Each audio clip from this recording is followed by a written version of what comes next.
മഹാരാഷ്ട്രയിലെ നന്ദേഡ് ജില്ലയിൽ നിന്നും പുറത്തുവരുന്ന വാർത്തകൾ മനുഷ്യ മനസാക്ഷിയെ മരവിപ്പിക്കുന്നതാണ്. അധികാരത്തോടുള്ള അമിതമായ ആർത്തിയും രാഷ്ട്രീയ മോഹങ്ങളും ഒരു പിതാവിനെ എത്രത്തോളം ക്രൂരനാക്കുമെന്നതിന്റെ ഞെട്ടിക്കുന്ന ഉദാഹരണമായി ഈ സംഭവം മാറിയിരിക്കുന്നു.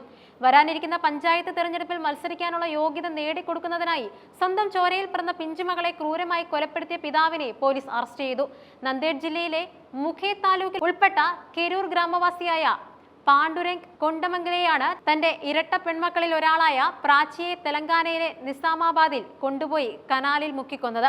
2ൽ കൂടുതൽ കുട്ടികളുള്ളവർക്ക് തദ്ദേശ സ്വയംഭരണ തിരഞ്ഞെടുപ്പുകളിൽ മത്സരിക്കാൻ അനുവാദമില്ലെന്ന മഹാരാഷ്ട്രയിലെ നിയമം മറികടക്കാനാണ് ഈ പിതാവ് സ്വന്തം മകളുടെ ജീവനെടുത്തത്. പാണ്ഡുരംഗന് 2 പെൺകുട്ടികളും ഒരു ആൺകുട്ടിയും ഉൾപ്പെടെ 3 മക്കളാണ് ഉണ്ടായിരുന്നത്. ഗ്രാമത്തിലെ രാഷ്ട്രീയ പ്രവർത്തനങ്ങളിൽ സജീവമായിരുന്ന ഇയാൾക്ക് അടുത്ത 6 മാസത്തിനുള്ളിൽ നടക്കാനിരിക്കുന്ന പഞ്ചായത്ത് തിരഞ്ഞെടുപ്പിൽ മത്സരിക്കണമെന്ന് അതിയായ ആഗ്രഹമുണ്ടായിരുന്നു. എന്നാൽ മഹാരാഷ്ട്രയിലെ നിലവിലെ നിയമമനുസരിച്ച് 3 കുട്ടികളുള്ള ഒരാൾക്ക് തിരഞ്ഞെടുപ്പിൽ മത്സരിക്കാൻ യോഗ്യതയില്ല. ഈ നിയമപരമായ തടസ്സം നൽകുന്നതിനായി ഇയാൾ പല വഴികളും ആലോചിച്ചു. തന്റെ 3 മക്കളിൽ ഒരാളെ കുട്ടികളില്ലാത്ത ഏതെങ്കിലും ദമ്പതികൾക്ക് ദത്തെടുക്കാൻ നൽകിയാൽ നിയമപരമായി രക്ഷപ്പെടാമെന്നായിരുന്നു ഇയാൾ ആദ്യം കരുതിയത്. ഇതിനായി ചില ശ്രമങ്ങൾ നടത്തിയെങ്കിലും നിയമപരമായ നൂലാമാലകളും ദത്തെടുക്കാൻ ആളുകളെ കണ്ടെത്താൻ കഴിയാത്തതും ആ നീക്കത്തെ പരാജയപ്പെടുത്തി. ഒടുവിൽ അധികാരം കൈക്കലാക്കാൻ മകളെ കുറയ്ക്കുക എന്ന ക്രൂരമായ തീരുമാനത്തിലേക്ക് ഇയാൾ എത്തുകയായിരുന്നു. തന്റെ ഇരട്ട പെൺമക്കളിൽ ഒരാളായ പ്രാച്ചിയെ ഇല്ലാതാക്കിയാൽ പ്രശ്നം പരിഹരിക്കപ്പെടുമെന്ന് ഉറപ്പിച്ച പാണ്ഡുരംഗ് ഇതിനായി കൃത്യമായ ആസൂത്രണം നടത്തി. തന്റെ സുഹൃത്തും നിലവിൽ പഞ്ചായത്ത് അംഗവുമായ ഗണേഷ് ഷിൻഡെയുടെ സഹായം ഇയാൾ തേടി. ഗൂഢാലോചന പ്രകാരം കുട്ടിയെ വീട്ടിൽ നിന്ന് മാറ്റി നിർത്തി കൊലപ്പെടുത്താനായിരുന്നു പദ്ധതി. പോലീസിന്റെ കണ്ണ് വെട്ടിക്കുന്നതിനായി അയൽ സംസ്ഥാനമായ തെലങ്കാനയാണ് ഇവർ കൊലപാതകത്തിനായി തിരഞ്ഞെടുത്തത്. പ്രാച്ചിയെ തന്ത്രപൂർവ്വം തെലങ്കാനയിലെ നിസാമാബാദിലുള്ള നിസാം സാഗർ കനാലിന് സമീപം എത്തിച്ചു. അവിടെ വെച്ച് ആരുമില്ലാത്ത സമയത്ത് നോക്കി കുട്ടിയെ വെള്ളത്തിൽ മുക്കിക്കൊല്ലുകയായിരുന്നു. കൊലപാതകത്തിന് ശേഷം ഒന്നും അറിയാത്ത ഭാവത്തിൽ ഇയാൾ തിരികെ ഗ്രാമത്തിലെത്തി. എന്നാൽ നിസാം സാഗർ കനാലിൽ നിന്നും ഒരു പെൺകുട്ടിയുടെ മൃതദേഹം കണ്ടെത്തിയതോടെ പോലീസ് അന്വേഷണം ഊർജിതമാക്കി. തെലങ്കാന പോലീസ് കുട്ടിയുടെ ചിത്രം സോഷ്യൽ മീഡിയ വഴിയും വാട്സ്ആപ്പ് വഴിയും വിവിധ പോലീസ് സ്റ്റേഷനുകളിലേക്ക് കൈമാറി.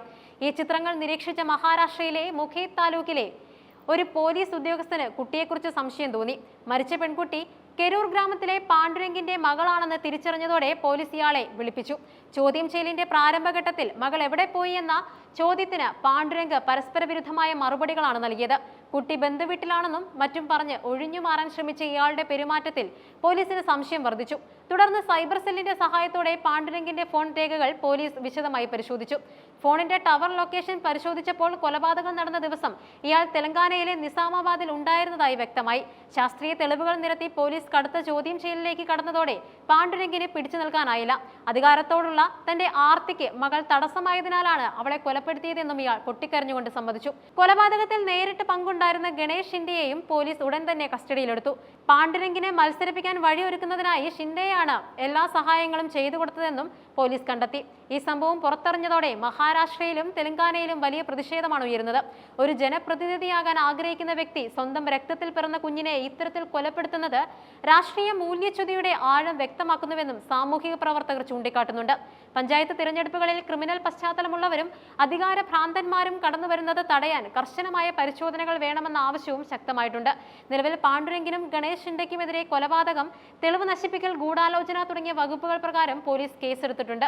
കോടതിയിൽ ഹാജരാക്കിയ പ്രതികളെ കൂടുതൽ തെളിവെടുപ്പിനായി പോലീസ് കസ്റ്റഡിയിൽ വിട്ടു. അധികാര കസേരയ്ക്ക് വേണ്ടി ഒരു പിതാവ് തന്റെ പിഞ്ചോമനയെ ബലി കൊടുത്ത ഈ വാർത്ത ആധുനിക സമൂഹത്തിന് നൽകുന്ന സൂചനകൾ വളരെ വലുതാണ്. നിയമങ്ങൾ എത്ര കർശനമാക്കിയാലും മനുഷ്യനിലെ ക്രൂരതയും അത്യാഗ്രഹവും മാറുന്നില്ല എന്നതിന്റെ തെളിവായി ഈ കേസ് ചരിത്രത്തിൽ അവശേഷിക്കും. നിഷ്കളങ്കമായ ആ പെൺകുട്ടിയുടെ മരണം ഗ്രാമവാസികളെയും ആകെ സങ്കടത്തിലാക്കിയിരിക്കുകയാണ്. പാണ്ഡുരംഗിന് കഠിനമായ ശിക്ഷ തന്നെ നൽകണമെന്നാണ് നാട്ടുകാരുടെ ആവശ്യം.